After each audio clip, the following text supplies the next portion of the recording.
Welcome to the last breakfast. Please enjoy the video. You start by confirming compatibility and securing adapters so the bike fits without play.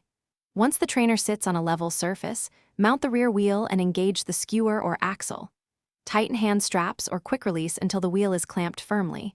You should not hear creaks. Make sure the bike is vertical and centered. Small offsets change resistance behavior. Finally, check tire pressure and alignment against the roller before you begin pedaling steadily. Once mounted, set the front wheel in the riser block so the frame is level. This stabilizes handling. You then pedal at an easy to moderate cadence to seat the tire against the roller. Listen for steady contact. Next, pair any speed or power sensor and enter basic parameters like rider weight if the trainer needs it. Calibrate per the trainer method.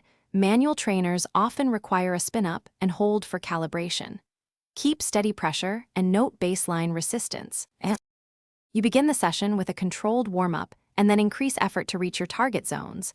Manual control means you vary cadence or gear to change load. Make small adjustments to roller pressure when you feel chatter or slip. Too tight raises noise and tire wear, too loose reduces available resistance.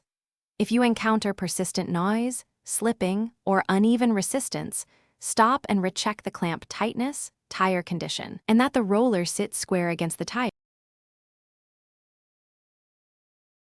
Thanks for watching. If this was helpful, leave a like and consider subscribing. See you next time.